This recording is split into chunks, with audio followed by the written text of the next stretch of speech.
రామలక్ష్మణ జానకి గట్టిగా ఎందుకు వినపడటం లేదు నాకు. రామలక్ష్మణ జానకి. ఆహా, ఎంత బాగుంది. రామలక్ష్మణ జానకి. హైందవ శంకారావం అంటూనే, శంఖమంటూనే జయం. జయం కలగని కాక అని దత్తుడిని నేను ప్రార్థన చేస్తున్నా. మనం ఏది ఆశిస్తున్నామో, ఏది అపేక్ష పడుతున్నామో అది జయం కలగని. ఇప్పటికీ 5125 సంవత్సరాలు మన సింధు సంస్కృతికి. అటువంటి హిందువులందరూ కూడా హిందూ దేశానికి వస్తే చాలు, ఇక్కడ ఒక దేవలోకము అనేటువంటిది ఇప్పటికీ కూడా ఎంతో మంది యూరోపియన్స్ చెప్తూ ఉంటారు. అటువంటి హిందూ రాష్ట్రంలో మనమంతా పుట్టామంటే మన భాగ్యం అత్యంత అద్భుతమైనటువంటి భాగ్యం మనకు. ఇది మనం ఎప్పుడూ మర్చిపోకూడదు. ఎన్ని పుణ్య నదులు ఉన్నాయి, ఎన్ని పర్వతాలు ఉన్నాయి. అటువంటి అవతార రూపమే ఇక్కడికి భగవంతుడు ఇక్కడ ఎన్నుకున్నాడు. ఈ భూమిని, ఈ భారత భూమిని ఎన్నుకున్నాడు తన యొక్క అవతారాల కోసం. అటువంటి అవతార భూమి అయినటువంటి భగవంతుడే వేరే మనిషి రూపంతో వచ్చి ధర్మాన్ని ప్రచారం చేశాడు. అటువంటి ధర్మాన్ని నిలుపుకోవటము మన యొక్క కర్తవ్యం మనది. ఒక్కొక్క పల్లెలో, ఒక్కొక్క గ్రామంలో ఒక్కొక్క ఆలయము అప్పుడు ఉండేటువంటి మహారాజులు కానీ, అప్పుడు ఉండేటువంటి దాతలు కానీ కట్టించినటువంటి ఆలయాలు, ఎన్నో మహిమలు జరిగినటువంటి ఆలయాలు ఎన్నెన్నో ఉన్నాయి.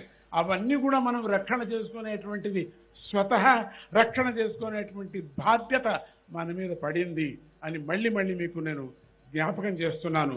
మన సంప్రదాయాలను మర్చిపోకూడదు. అందరూ నొసటికి బొట్టు పెట్టుకోండి. మన సంప్రదాయం అది మనది.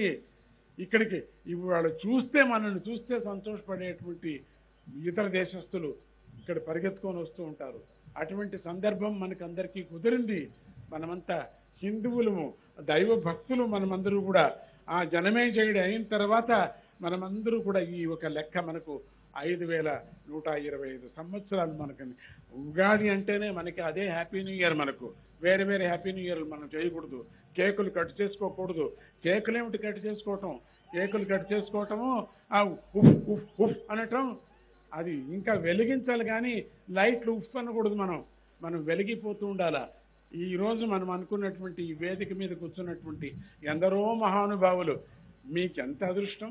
అటువంటి వాళ్ళ మహానుభావులందరినీ దర్శనం చేసే యోగం మనందరికీ కలిగిందే ఆ శ్రీరామచంద్రుడు మనకు కలిగించాడు అని అంటూ, ఆ దత్తుడి కృప కలగని ఈరోజు ఏమేమి హైందవ ధర్మం ఈ ఒక కార్యక్రమాన్ని వేసుకున్నారో వాళ్ళకి దిగ్విజయం కలగని అని అంటూ, ఈ పిలుపు అక్కడికి దిగంతానికి వెళ్ళని, అక్కడికి ఉండేటువంటి ఎవరెవరు ఉన్నారో వాళ్ళందరికీ కూడా వెళ్ళని, మన యొక్క ప్రార్థన పరమాత్ముడికి వెళ్ళని అని మనమందరూ గ్రూప్గా ఎందుకు భగవంతుడిని స్మరణ చేయటం అంటే, అందరూ చేరేటువంటి శక్తి ఇక్కడ 40 ఏళ్ళు ఉంటుంది.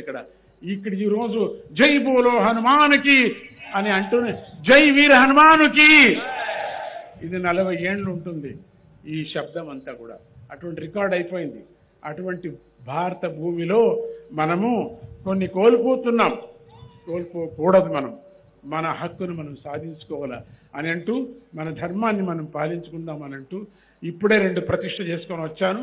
మళ్ళీ ఇంకా 2 ప్రతిష్టలకు ఇప్పుడు బయలుదేరుతున్నా. మధ్యలో అంతరాయం కలిగించాను. చాలా మహాత్ములు మాట్లాడేటువంటి సందర్భం ఉన్నాయి.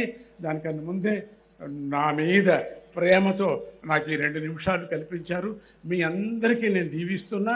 దత్తుడి భగవంతుడు మీ అందరినీ మంచిగా చేయని, చల్లగా ఉండని.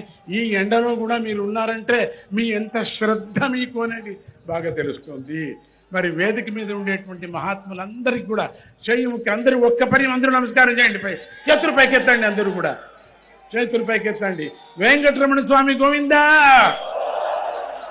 ఆహా అని అంటూ వాళ్ళందరికీ నమస్కారం చేస్తూ వాళ్ళ ఆశీస్సులందరూ తీసుకుందాం. వాళ్ళ ఒక్కొక్క పలుకుని కూడా మనం జ్ఞాపకం చేసుకుందాం అని అంటూ, ఈ హైందవ ధర్మం, ఈ శంకారావం ఎట్లా వీళ్ళ కార్యక్రమం వీళ్ళు అనుకున్నారు, సంకల్పం చేశారు. వీళ్లకు జయం కలగని, వాళ్ళకి కలిగితే నాకు కలిగినట్టే కదా జయం. అందరికీ జయం కలగని అని దత్తుడిని నేను వేడుకుంటూ ఆ జగన్మాతను వేడుకుంటూ ఇక్కడ అమ్మవారి క్షేత్రంలో ఉన్నాం మనం. అమ్మని వేడుకుంటూ జై గురుదత్త, శ్రీ గురుదత్త.